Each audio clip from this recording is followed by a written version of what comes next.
Hello everyone, ಎಲ್ಲರಿಗೂ ಸ್ವಾಗತ ನನ್ನ ಯೂಟ್ಯೂಬ್ ಚಾನೆಲ್ನಲ್ಲಿ. ಸೊ ಈ ವಿಡಿಯೋನಲ್ಲಿ ನಾನು ನಿಮಗೆ ಗೌರ್ಮೆಂಟ್ ಆಫ್ ಕರ್ನಾಟಕದಿಂದ ಒಂದು ಇನ್ಫಾರ್ಮೇಶನ್ ಬಂದಿದೆ. ಏನಿದೆ ಅಂತ ನಿಮಗೆ ಎಕ್ಸ್ಪ್ಲೇನ್ ಮಾಡ್ತೀನಿ. ಕರ್ನಾಟಕ ವಾರ್ತೆ ಅಂತ ಇನ್ಸ್ಟಾಗ್ರಾಮ್ ಪೇಜ್ ಇದೆ, ಅಲ್ಲಿ ಇದನ್ನ ಶೇರ್ ಮಾಡಿದ್ದಾರೆ. Honourable revenue minister Krishna Byregowda sir ಅವ್ರದಿಂದ ಇದು ಇನ್ಫಾರ್ಮೇಶನ್ ಬಂದಿದೆ. ಏನ್ ಬಂದಿದೆ ಅಂತ ನಿಮಗೆ ಡೀಟೇಲ್ ಆಗಿ ಎಕ್ಸ್ಪ್ಲೇನ್ ಮಾಡ್ತೀನಿ.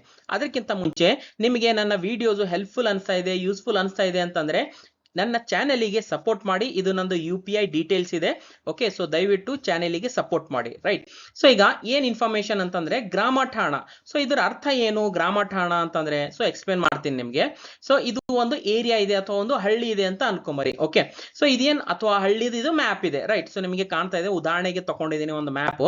ಸೊ ಇದೇನ್ ಊರಿದೆ, ಮೇನ್ ಊರ್ ಏನಿರುತ್ತೆ ಅಲ್ಲ, ಎಲ್ಲಿ ಮನೆಗಳಿರುತ್ತಲ್ಲ, ಸೊ ಆ ಮನೆಗಳಿಗೆ ನಾವು ಏನಂತ ಕರಿತೀವಿ ಅಥವಾ ಇದರ ಏನ್ ಡೆಸಿಗ್ನೇಷನ್ ಇರುತ್ತೆ ಅಂತಂದ್ರೆ, ಈ ತರ ಮ್ಯಾಪ್ ನಲ್ಲಿ ಈ ತರ ಊರು ಅಂತ ಕೂಡ ಇಲ್ಲಿ ಮೆನ್ಷನ್ ಇರುತ್ತೆ. ರೈಟ್, ಸೊ ನಿಮ್ಗೆ ಇಲ್ಲಿ ನೋಡ್ತಾ ಇದ್ದೀರಿ ಊರು ಅಂತ ಬರ್ದಿದೆ. ರೈಟ್, ಸೊ ಈ ತರ ಇದೇನ್ ಮನೆಗಳಿರುತ್ತೆ ಅಥವಾ ಮೇನ್ ಏನ್ ಊರ್ ಇರುತ್ತೆ ಅಲ್ಲ, ಅದಕ್ಕೆ ನಾವು ಏನ್ ಕರಿತೀವಿ, ಗ್ರಾಮ ಠಾಣ ಅಂತ ಕರಿತೀವಿ. ಓಕೆ, ಸೊ ಟೋಟಲ್ ಇದೇನ್ ಊರ್ ಇರುತ್ತೆ ಅಲ್ಲ, ಬಹಳ ವರ್ಷದಿಂದ 100 ವರ್ಷದಿಂದ 200 ವರ್ಷದಿಂದ ಇಲ್ಲಿ ಆಲ್ರೆಡಿ ಬಹಳಷ್ಟು ಮನೆಗಳು ಆಲ್ರೆಡಿ ಇರುತ್ತೆ. ರೈಟ್, ಸೊ ಬಹಳ ಹಳೆ ಕಾಲದಿಂದ ಇಲ್ಲಿ ಮನೆ ಇರುತ್ತೆ. ರೈಟ್, ಅಥವಾ ಜಾಗ ಇರುತ್ತೆ. ರೈಟ್, ಸೊ ಬಹಳಷ್ಟು ಜನ ಇಲ್ಲಿ ಇರ್ತಾರೆ. ರೈಟ್, ಸೊ ಈಗ ಈ ತರ ಏನ್ ಪೂರ್ತಿ ಹಳ್ಳಿ ಇರುತ್ತೆ, ಅದರಲ್ಲಿ ಏನ್ ಗ್ರಾಮ ಠಾಣ ಲಿಮಿಟ್ಸ್ ಅಂತ ಮಾಡ್ತಾರೆ. ಅಂದ್ರೆ ಮೇನ್ ಊರ್ ಯಾವ್ದಿದೆ ಅಥವಾ ಮೇನ್ ಏನ್ ಹಳ್ಳಿ ಇದೆಲ್ಲ, ಅದಕ್ಕೆ ಗ್ರಾಮ ಠಾಣ ಅಂತ ಏರಿಯಾ ಅಂತ ಡೆಸಿಗ್ನೇಟ್ ಮಾಡ್ತಾರೆ. ರೈಟ್, ಸೊ ಈಗ ಉದಾಹರಣೆಗೆ ಇದಕ್ಕೆ ನಾವು ಗ್ರಾಮ ಠಾಣ ಅಂತ ಕರಿತೀವಿ. ಈಗ ಈ ಗ್ರಾಮ ಠಾಣ ಏರಿಯಾ ಲಿಮಿಟ್ಸ್ ನಲ್ಲಿ ನನಗೆ ಒಂದು ಜಾಗ ಇದೆ ಅಂಡ್ ಆ ಜಾಗದಲ್ಲಿ ನನಗೆ ಮನೆಯನ್ನ ಕಟ್ಸೋದಿದೆ, ಮನೆ ಕನ್ಸ್ಟ್ರಕ್ಷನ್ ಮಾಡೋದಿದೆ. ರೈಟ್, ಸೊ ಇದು ರಿಲೇಟೆಡ್ ಒಂದು ಅಪ್ಡೇಟ್ ಅಥವಾ ಒಂದು ಇನ್ಫಾರ್ಮೇಶನ್ ಕೊಟ್ಟಿದ್ದಾರೆ. ಏನು, ಈಗ ಗ್ರಾಮ ಠಾಣನಲ್ಲಿ ನಾನು ಮನೆ ಕಟ್ಸ್ಬೇಕು ಅಂತಂದ್ರೆ ಏನ್ ಬೇಕು ನನಗೆ, ಉದಾಹರಣೆಯಿಂದ ಎಕ್ಸ್ಪ್ಲೇನ್ ಮಾಡ್ತೀನಿ. ಈ ರೀತಿ ಒಂದು ಮನೆ ಆಲ್ರೆಡಿ ಇದೆ ಅಂಡ್ ಇದು ರೋಡ್ ಇದೆ ಅಂತ ಅನ್ಕೋತೀನಿ. ರೈಟ್, ಬಟ್ ಇಷ್ಟು ಪ್ರಾಪರ್ ಆಗಿ ಇರಂಗಿಲ್ಲ, ಯಾಕಂದ್ರೆ ಅದು ಲೇಔಟ್ ಅಪ್ರೂವಲ್ ಅಥವಾ ಇರಂಗಿಲ್ಲ, ಅಥವಾ ಪ್ರಾಪರ್ ಲೇಔಟ್ ಪ್ಲಾಟಿಂಗ್ ಮಾಡಿರಂಗಿಲ್ಲ. ರೈಟ್, ಸ್ವಲ್ಪ ಕೆಳಗಡೆ ಮೇಲ್ಗಡೆ ಈ ತರ ಎಲ್ಲ ಇರುತ್ತೆ. ರೈಟ್, ಇರ್ರೆಗ್ಯುಲರ್ ಆಗಿರುತ್ತೆ. ಸೊ ಇದರಲ್ಲಿ ನಾನು ಜಸ್ಟ್ ಉದಾಹರಣೆಗೆ ಎಕ್ಸ್ಪ್ಲೇನ್ ಮಾಡ್ತೀನಿ. ನಂದು ಒಂದು ಜಾಗ ಇದೆ. ರೈಟ್, ಇದು ಜಾಗ. ಸೊ ಈ ಜಾಗನಲ್ಲಿ ನನಗೆ ಒಂದು ಮನೆ ಕಟ್ಸೋದಿದೆ ನನಗೆ. ರೈಟ್, ಗ್ರಾಮ ಠಾಣ ಏರಿಯಾ ಲಿಮಿಟ್ಸ್ ನಲ್ಲಿ ಬರುತ್ತೆ ನಂದು ಜಾಗ. ಓಕೆ, ಸೊ ಈಗ ನನಗೆ ಏನ್ ಬೇಕು, ಸೊ ಬೇಸಿಕಲಿ ಒಂದು ನೀಲಿ ನಕ್ಷೆ ಬೇಕಾಗುತ್ತೆ. ರೈಟ್, ಸೊ ನೀಲಿ ನಕ್ಷೆ ಅಂದ್ರೆ ಏನು, ಇದು ಎಲ್ಲಿಂದ ಸಿಗುತ್ತೆ, ಇದರಲ್ಲಿ ಏನ್ ಇನ್ಫಾರ್ಮೇಶನ್ ಇರುತ್ತೆ, ಫಸ್ಟ್ ಇದ್ರ ಬಗ್ಗೆ ನಿಮಗೆ ತಿಳಿಸ್ಕೊಡ್ತೀನಿ. ಓಕೆ, ಸೊ ಈಗ ಇದು ಒಂದು ಪೂರ್ತಿಯಾಗಿ ಒಂದು A3 ಸೈಜ್ ನಲ್ಲಿ ಒಂದು ಪೇಪರ್ ಇದೆ ಅಂತ ಅನ್ಕೋತೀನಿ. ಓಕೆ, ಇದು ಪೂರ್ತಿ ನಿಮ್ಗೆ ಸ್ಕ್ರೀನ್ ಮೇಲೆ ಕಾಣ್ತಾ ಇದೆಯಲ್ಲ, ಇದು ಒಂದು ಬ್ಲೂ ಪ್ರಿಂಟ್ ಇದೆ. ಓಕೆ, ಬ್ಲೂ ಪ್ರಿಂಟ್ ಅನ್ಬೋದು ಅಥವಾ ನೀಲಿ ನಕ್ಷೆ ಅಂತ ಅನ್ಬೋದು. ರೈಟ್, ಒಂದು ಪೇಪರ್ ಇರುತ್ತೆ A3 ಸೈಜ್, ಬಿಗ್ ಸೈಜ್ ನಲ್ಲಿ ಇರುತ್ತೆ. ಓಕೆ, ಸೊ ಇದರಲ್ಲಿ ಫಸ್ಟ್ ಇನ್ಫಾರ್ಮೇಶನ್ ಏನು ಅಂತಂದ್ರೆ ಡೈರೆಕ್ಷನ್ಸ್ ಇರುತ್ತೆ. North direction, south direction, east, west. Right, ಈ ತರ ಪ್ರಾಪರ್ ಆಗಿ ನಮ್ದು ಆಸ್ತಿ ಯಾವ ತರ ಇರುತ್ತೆ ಅಲ್ಲ, ಅದರ ರೆಫರೆನ್ಸ್ ನಲ್ಲಿ ಇದು ಡೈರೆಕ್ಷನ್ಸ್ ನಮಗೆ ಯೂಸ್ಫುಲ್ ಆಗುತ್ತೆ. ರೈಟ್, ನಮ್ದು ಆಸ್ತಿ ನಾರ್ತ್ ಗಿದೆ ಅಥವಾ ಸೌತ್ ಗಿದೆ, ಈಸ್ಟ್ ಗಿದೆ, ವೆಸ್ಟ್ ಗಿದೆ ಅಂತ. ಓಕೆ, ಸೊ ಫಸ್ಟ್ ಪಾಯಿಂಟ್ ಇದು. ಎರಡನೇದು ನಮ್ದೇನ್ ಪ್ಲಾಟ್ ಇದೆಯಲ್ಲ, ಆ ಪ್ಲಾಟ್ ಇಂದು ಎಷ್ಟು ಡೈಮೆನ್ಷನ್ಸ್ ಇದೆ, ಉದಾಹರಣೆಗೆ 30 ಫೀಟ್ ಬೈ 40 ಫೀಟ್ ಇದೆ. ರೈಟ್, ಈ ತರ ಒಂದು ಪ್ರಾಪರ್ ಆಗಿ ಮೆನ್ಷನ್ ಇರುತ್ತೆ.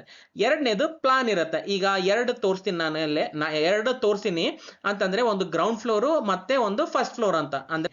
ರೈಟ್, ಸೊ ಎರಡು ಪ್ಲಾನ್ದು ಇಲ್ಲಿ ಡೀಟೇಲ್ ಆಗಿ ಈ ತರ ಒಂದು ಪ್ಲಾನ್ ಮೆನ್ಷನ್ ಇರುತ್ತೆ. ರೈಟ್, ಈ ಡೈಗ್ರಾಮ್. ಓಕೆ, ಅಥವಾ ಇದು ಪ್ಲಾನ್ ಅಂತ ಅನ್ಬೋದು. ನೆಕ್ಸ್ಟ್ ಕ್ರಾಸ್ ಸೆಕ್ಷನ್ ಅಂತ ಇರುತ್ತೆ. ಅಂತಂದ್ರೆ ಈ ರೀತಿ ನಾವು ಇಲ್ಲಿ ಎ ಅಂತ ಮಾರ್ಕ್ ಮಾಡಿದೆ ನೋಡಿ. ರೈಟ್, ಅಲ್ಲಿಂದ ಕಟ್ ಮಾಡಿದ್ರೆ ಇದು ಯಾವ ರೀತಿ ಕಾಣುತ್ತೆ, ಇದು ಒಂದು ಕೂಡ ಒಂದು ಟೆಕ್ನಿಕಲ್ ಟರ್ಮ್ ಇದೆ, ಕ್ರಾಸ್ ಸೆಕ್ಷನ್ ಅಂತ. ಓಕೆ, ಸೊ ಇದು ಕೂಡ ಒಂದು ಸೆಕ್ಷನ್ ಇರುತ್ತೆ ಈ ಮ್ಯಾಪ್ ನಲ್ಲಿ. Next elevation. ಎಲಿವೇಶನ್ ಅಂತಂದ್ರೆ ಮುಂದ್ಗಡೆಯಿಂದ, ಫ್ರಂಟ್ ದಿಂದ ನಮ್ದು ಮನೆ ಯಾವ ತರ ಕಾಣಿಸುತ್ತೆ, ಸೊ ಇದ್ರದ್ದು ಒಂದು ಮ್ಯಾಪ್ ಇರುತ್ತೆ. ಅಗೇನ್ ಇದು ಕೂಡ ಒಂದು ಟೆಕ್ನಿಕಲ್ ಟರ್ಮ್ ಇರುತ್ತೆ, ಎಲಿವೇಶನ್ ಅಂತ, ಫ್ರಂಟ್ ಎಲಿವೇಶನ್ ಅಂತ ಅಂತೀವಿ. ಓಕೆ, ನೆಕ್ಸ್ಟ್ ಕೆಳಗಡೆ ಈ ತರ ಟೆಕ್ನಿಕಲ್ ಸ್ಪೆಸಿಫಿಕೇಶನ್ ಇರುತ್ತೆ. ಟೆಕ್ನಿಕಲ್ ಸ್ಪೆಸಿಫಿಕೇಶನ್ ಅಂತಂದ್ರೆ ಕಾಂಕ್ರೀಟ್ದು ಯಾವ್ದು ಗ್ರೇಡ್ ಇದೆ, PCC ಯಾವ್ದು ಗ್ರೇಡ್ ಇದೆ, ಸ್ಟೀಲ್ ಯಾವ್ದು ಯೂಸ್ ಮಾಡ್ತಾ ಇದೀವಿ. ರೈಟ್, ಅಥವಾ ನಮ್ದು ಫ್ಲೋರ್ ಟು ಫ್ಲೋರ್ ಹೈಟ್ ಎಷ್ಟಿದೆ, ಈ ತರ ಎಲ್ಲ ಒಂದು ಟೆಕ್ನಿಕಲ್ ಟರ್ಮ್ಸ್ ಇಲ್ಲಿ ಬರ್ದಿದಿರುತ್ತೆ. ಓಕೆ, ಅದ್ರ ಪಕ್ಕದಲ್ಲಿ ಏನಿರುತ್ತೆ ಅಂತಂದ್ರೆ ಪ್ರಾಪರ್ಟಿ ಡೀಟೇಲ್ಸ್. ಅಂದ್ರೆ ಈಗ ನಮ್ದೊಂದು ಪ್ಲಾಟ್ ಇದೆ, ಆ ಪ್ಲಾಟ್ ಡೈಮೆನ್ಷನ್ಸ್, ಹೈಟ್ ಅಥವಾ ಅದ್ರದ್ದು ಪ್ರಾಪರ್ಟಿ ID ಇರುತ್ತೆ, ಅಥವಾ ಹೌಸ್ ನಂಬರು, ಈ ತರ ಗ್ರಾಮ ಪಂಚಾಯತ್ ನಂಬರು ಅದೆಲ್ಲ ಇರುತ್ತೆ. ಓನರ್ ಡೀಟೇಲ್ಸ್, ಇದ್ರ ಓನರ್ ಯಾರಿದ್ದಾರೆ ಅವ್ರದ್ದು ಇರುತ್ತೆ ಡೀಟೇಲ್ಸ್. ಅಂಡ್ ಇದು ಮ್ಯಾಪ್ ಏನಿದೆಲ್ಲ, ಈ ಮ್ಯಾಪ್ ಯಾರು ತಯಾರು ಮಾಡಿದ್ದಾರೆ, ಎಂಜಿನಿಯರ್ ಡೀಟೇಲ್ಸ್ ಕೂಡ ಇರುತ್ತೆ. ಓಕೆ, ಸೊ ಈ ತರ ಪಕ್ಕದಲ್ಲಿ ಡೀಟೇಲ್ಸ್ ಇರಬಹುದು. ನೆಕ್ಸ್ಟ್ ಇದು ಗ್ರಾಮ ಪಂಚಾಯತ್ ದಿಂದ ನಾವು ಅಪ್ರೂವಲ್ ತಗೋಬೇಕಾಗತ್ತೆ ಅಥವಾ ಪರ್ಮಿಷನ್ ತಗೋಬೇಕಾಗತ್ತೆ. ಸೊ ಆ ಗ್ರಾಮ ಪಂಚಾಯತ್ ಸೀಲ್ ಕೂಡ ಇರುತ್ತೆ ಈ ರೀತಿ. ಅಂಡ್ ಯಾರು PDO ಇರ್ತಾರೆ, ಪಂಚಾಯತ್ ಡೆವಲಪ್ಮೆಂಟ್ ಆಫೀಸರು, ಅವ್ರದ್ದು ಸಿಗ್ನೇಚರ್ ಕೂಡ ಇರುತ್ತೆ. ಸೊ ಟೋಟಲಿ ನಿಮ್ ಸ್ಕ್ರೀನ್ ಮೇಲೆ ಏನ್ ಕಾಣ್ತಾ ಇದೆಯಲ್ಲ, ಈ ರೀತಿ ಎಲ್ಲ ಡೀಟೇಲ್ಸ್ ಇಲ್ಲಿ ಒಂದು ಬ್ಲೂ ಪ್ರಿಂಟ್ ನಲ್ಲಿ, ಒಂದು ನೀಲಿ ನಕ್ಷೆನಲ್ಲಿ ಅವೈಲೇಬಲ್ ಇರುತ್ತೆ.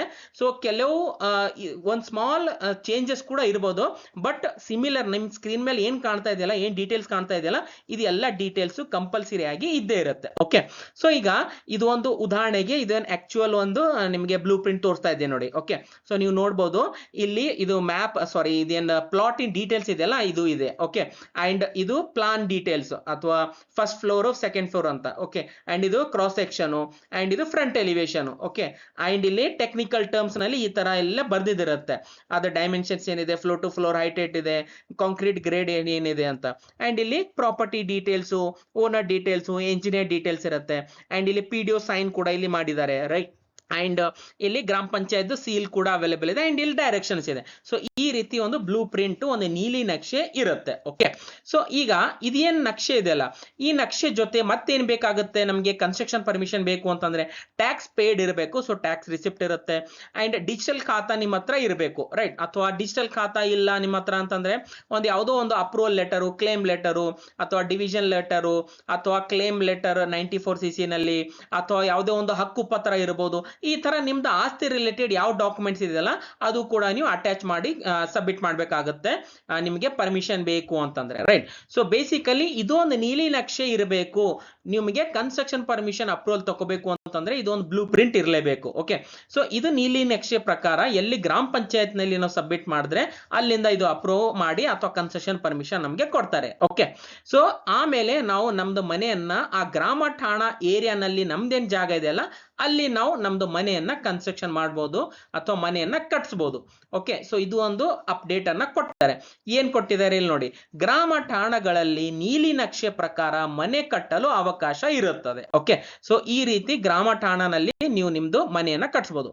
ಈಗ ಸೆಕೆಂಡ್ ಪಾಯಿಂಟ್ ಏನ್ ಹೇಳಿದ್ದಾರೆ, ಈಗ ಇದೇ ಗ್ರಾಮ ಠಾಣನಲ್ಲಿ ನಂದು ಒಂದು ಜಾಗ ಇದೆ, ಒಂದು ಲ್ಯಾಂಡ್ ಇದೆ, ಒಂದಿಷ್ಟು ಏರಿಯಾ ಪ್ಲಾಟ್ ಇದೆ ಅಂತ ಅನ್ಕೊಂಬರಿ. ಓಕೆ, ಸೊ ಈಗ ಇದಕ್ಕೆ ಲ್ಯಾಂಡ್ ಕನ್ವರ್ಷನ್ ಮಾಡೋದಿದೆ. ಈಗ ಲ್ಯಾಂಡ್ ಕನ್ವರ್ಷನ್ ಅಂದ್ರೆ ಅರ್ಥ ಏನು? ಸೊ ಲ್ಯಾಂಡ್ ಕನ್ವರ್ಷನ್ ಅಂತಂದ್ರೆ ನಾವು DC ಆಫೀಸ್ಲಿಂದ ಈ ತರ ಎನ್ಎ ಲ್ಯಾಂಡ್ ಮಾಡ್ತೀವಿ, ನಾನ್ ಅಗ್ರಿಕಲ್ಚರ್ ಲ್ಯಾಂಡ್ ಮಾಡ್ತೀವಿ, ಅಥವಾ ಲ್ಯಾಂಡ್ ಕನ್ವರ್ಷನ್ ಮಾಡ್ತೀವಲ್ಲ, ಸೊ ಅದಕ್ಕೆ ಲ್ಯಾಂಡ್ ಕನ್ವರ್ಷನ್ ಅಂತ ಅಂತೀವಿ, ರೈಟ್. ಭೂ ಪರಿವರ್ತನೆ ಅಂತಾನು ಅನ್ಬೋದು. ಓಕೆ, ಸೊ ಈ ರೀತಿ ನಾವು ಗ್ರಾಮ ಠಾಣಾನಲ್ಲಿ ನಂದು ಜಾಗ ಇದ್ರೆ ಲ್ಯಾಂಡ್ ಕನ್ವರ್ಷನ್ ಮಾಡ್ಬೋದಾ ಅಥವಾ ಇಲ್ಲ ಅಂತ ಬಹಳಷ್ಟು ಜನರಿಗೆ ಒಂದು ಕ್ವಶನ್ ಇರ್ಬೋದು. ಓಕೆ, ಸೊ ಇದರ ಆನ್ಸರ್ ಏನು ಅಂತಂದ್ರೆ, ಈ ರೀತಿ ಲ್ಯಾಂಡ್ ಕನ್ವರ್ಷನ್ DC ಆಫೀಸ್ಲಿಂದ ಗ್ರಾಮ ಠಾಣಾ ಒಳಗಡೆ ನಂದು ಜಾಗ ಬರ್ತಾ ಇದೆ ಅಂತಂದ್ರೆ ನನಗೆ ಲ್ಯಾಂಡ್ ಕನ್ವರ್ಷನ್ ಮಾಡ್ಲಿಕ್ಕೆ ಬರಂಗಿಲ್ಲ, ಟೋಟಲಿ ಕ್ಲಿಯರ್ಲಿ ಬರಂಗಿಲ್ಲ ಅಂತ ಅನ್ಬೋದು. ಓಕೆ, ಸೊ ಏನ್ ಹೇಳಿದ ನೋಡಿ, ಆದರೆ ಭೂ ಪರಿವರ್ತನೆಗೆ ಅವಕಾಶ ಇಲ್ಲ ಅಂತಂದ್ರೆ, ಭೂ ಪರಿವರ್ತನೆ ಅಂತಂದ್ರೆ ಲ್ಯಾಂಡ್ ಕನ್ವರ್ಷನ್ ನೀವು ಮಾಡ್ಲಿಕ್ಕೆ ಬರಂಗಿಲ್ಲ ಅಂತ ಹೇಳಿದ್ದಾರೆ. ಓಕೆ, ಇಲ್ಲಿ ಇನ್ನೊಂದು ಪಾಯಿಂಟ್, ಅವಕಾಶ ಇರುತ್ತದೆ. ಹಾಗಾದ್ರೆ ಯಾವಾಗ ಇದು ಅವಕಾಶ ಇರುತ್ತದೆ?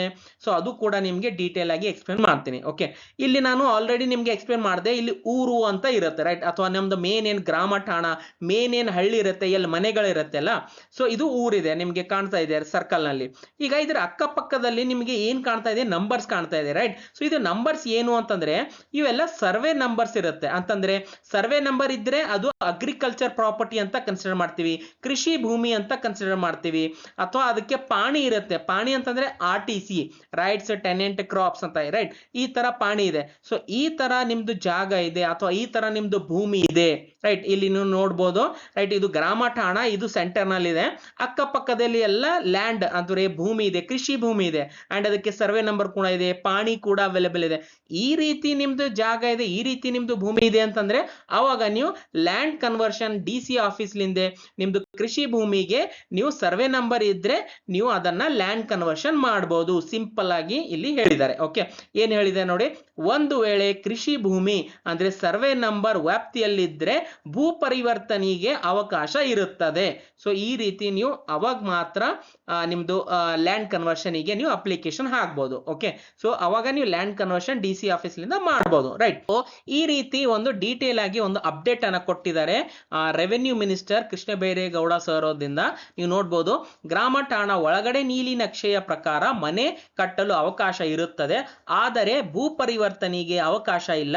ಒಂದು ವೇಳೆ ಕೃಷಿ ಭೂಮಿ ಸರ್ವೆ ನಂಬರ್ ವ್ಯಾಪ್ತಿಯಲ್ಲಿದ್ರೆ ಭೂ ಪರಿವರ್ತನೆಗೆ ಅವಕಾಶ ಇರುತ್ತದೆ. ಸೊ ಇದು ಡೀಟೇಲ್ ಆಗಿ ಒಂದು ಅಪ್ಡೇಟ್ ಅನ್ನ ಈ ರೀತಿ ಕೊಟ್ಟಿದ್ದಾರೆ. ಓಕೆ, ಸೊ ಇದರ ಪ್ರಕಾರ ನಾವು ಒಂದು ರೆಫರೆನ್ಸ್ ಏನ್ ತಗೋಬಹುದು ಅಂತಂದ್ರೆ, ಗ್ರಾಮ ಠಾಣಾ ಒಳಗಡೆ ಇದ್ರೆ ಎನೇ ಲ್ಯಾಂಡಿಗೆ ನಾವು ಅಪ್ಲಿಕೇಶನ್ ಹಾಕ್ಲಿಕ್ಕೆ ಬರಂಗಿಲ್ಲ ಅಂಡ್ ಅವಶ್ಯಕತೆನೂ ಕೂಡ ಇರಂಗಿಲ್ಲ. ನಾವು ನೀಲಿ ನಕ್ಷೆ ಪ್ರಕಾರ ನಾವು ಮನೆ ಕನ್ಸ್ಟ್ರಕ್ಷನ್ ಮಾಡ್ಬೋದು, ಪರ್ಮಿಷನ್ ಕೂಡ ತಗೋಬಹುದು ಗ್ರಾಮ ಪಂಚಾಯತಿಂದ. ಓಕೆ, ಸೊ ಇದು ಒಂದು ಅಪ್ಡೇಟ್ ಇದೆ. ಈಗ ಗ್ರಾಮ ಠಾಣಾ ಒಳಗಡೆ ನಂದು ಆಸ್ತಿ ಇದೆ, ನಂದು ಮನೆ ಇದೆ, ನನ್ನ ಜಾಗ ಇದೆ, ಸೊ ನನಗೆ ಈ ಸ್ವತ್ತು ಅಥವಾ ಡಿಜಿಟಲ್ ಖಾತಾ ಕೊಡ್ತಾರಾ ಅಥವಾ ಇಲ್ಲ? ಸೊ ಕೊಡ್ತಾರೆ, ರೈಟ್. ಸೊ ಅಗೇನ್ ಯಾವ ರೀತಿ ಎ ಖಾತಾ ಕೊಡ್ತಾರೆ, ಬಿ ಖಾತಾ ಕೊಡ್ತಾರೆ? ಸೊ ಅಗೇನ್ ನಾನು ಒಂದು ಡೀಟೇಲ್ ಆಗಿ ಒಂದು ಸಪರೇಟ್ ಆಗಿ ಒಂದು ವಿಡಿಯೋ ಮಾಡಿದ್ದೀನಿ ಗ್ರಾಮ ಪಂಚಾಯತ್ ನಲ್ಲಿ. ಈ ರೀತಿ ಎ ಫಾರ್ಮ್ 11 ಅಂದ್ರೆ ಎ ಖಾತಾ, ಬಿ ಖಾತಾ, ಈ ರೀತಿ ಒಂದು ಆಲ್ರೆಡಿ ಮಾಡಿದ್ದೀನಿ. ಸೊ ಈ ಲಿಂಕ್ ಕೂಡ ನಾನು ಕೆಳಗಡೆ ಡಿಸ್ಕ್ರಿಪ್ಷನ್ ಅಲ್ಲಿ ಕೊಟ್ಟಿರ್ತೀನಿ, ಈ ವಿಡಿಯೋ ನೋಡಬಹುದು. ಸೊ ಅದರಿಂದ ನಿಮಗೆ ಮತ್ತಷ್ಟು ಕ್ಲಾರಿಟಿ ಅಥವಾ ಒಂದು ಇನ್ಫಾರ್ಮೇಶನ್ ಗೊತ್ತಾಗುತ್ತೆ. ಓಕೆ, ಸೊ ಅಗೇನ್ ಒಂದು ವಿಲೇಜ್ ಪ್ರಾಪರ್ಟಿ ಅಂತ ಒಂದು ಪ್ಲೇ ಲಿಸ್ಟ್ ಮಾಡಿದ್ದೀನಿ, ಬಹಳಷ್ಟು ವಿಡಿಯೋಸ್ ಆಲ್ರೆಡಿ ಇದರಲ್ಲಿ ಶೇರ್ ಮಾಡಿದ್ದೀನಿ. ಟ್ಯಾಕ್ಸ್ ಯಾವ ರೀತಿ ನೀವು ಪೇ ಮಾಡ್ಬೋದು ಅಂಡ್ ಡಿಜಿಟಲ್ ಖಾತಾ ಯಾವ ರೀತಿ ಇರುತ್ತೆ, ಸೊ ಎಲ್ಲ ಕೂಡ ಇನ್ಫಾರ್ಮೇಶನ್ ಇಲ್ಲಿ ಆಲ್ರೆಡಿ ವಿಡಿಯೋಸ್ ಮುಖಾಂತರ ಈ village village property play list ನಲ್ಲಿ ಇಲ್ಲಿ ಶೇರ್ ಮಾಡಿದ್ದೀನಿ. ಇದರ ಲಿಂಕ್ ಕೂಡ ನಾನು ಡಿಸ್ಕ್ರಿಪ್ಷನ್ ಅಲ್ಲಿ ಕೊಟ್ಟಿರ್ತೀನಿ, ನೀವು ಇವು ಎಲ್ಲ ವಿಡಿಯೋಸ್ ಕೂಡ ನೋಡ್ಬೋದು. ಓಕೆ, ಸೊ ಅಗೇನ್ ನಿಮಗೆ ವಿಡಿಯೋ ಯೂಸ್ಫುಲ್ ಅನಿಸ್ತಾ ಇದೆ ಅಥವಾ ವಿಡಿಯೋಸ್ ನಿಮಗೆ ಹೆಲ್ಪ್ಫುಲ್ ಅನಿಸ್ತಾ ಇದೆ ಅಂತಂದ್ರೆ, ಇದು ನಂದು ಪೇಮೆಂಟ್ ಡೀಟೇಲ್ಸ್ ಇದೆ, ನೀವು ದಯವಿಟ್ಟು ಚಾನೆಲ್ಗೆ ಸಪೋರ್ಟ್ ಮಾಡಿ. ಓಕೆ, ಸೊ ವಿಡಿಯೋ ಯೂಸ್ಫುಲ್ ಅನ್ಸಿದ್ರೆ ವಿಡಿಯೋನ ಕಾಮೆಂಟ್ ಮಾಡಿ ನಿಮಗೆ ಯಾವ ರೀತಿ ಅನ್ಸಿದೆ ಅಂತ, ಅಂಡ್ ಲೈಕ್ ಮಾಡಿ ವಿಡಿಯೋನ ಅಂಡ್ ಶೇರ್ ಮಾಡಿ ನಿಮ್ದು ಫ್ರೆಂಡ್ಸ್ ಜೊತೆ, ಮತ್ತೆ ಚಾನೆಲ್ಗೆ ಸಬ್ಸ್ಕ್ರೈಬ್ ಮಾಡಿ ಅಂಡ್ ಬೆಲ್ ಐಕಾನ್ ಪ್ರೆಸ್ ಮಾಡಿ. ವಿಡಿಯೋ ಇಲ್ಲಿವರೆಗೂ ನೋಡಿದಕ್ಕೆ thank you so much. Next ವಿಡಿಯೋನಲ್ಲಿ ಮೀಟ್ ಆಗೋಣ, ಅಲ್ಲಿವರೆಗೂ ಟೇಕ್ ಕೇರ್, ಬಾಯ್.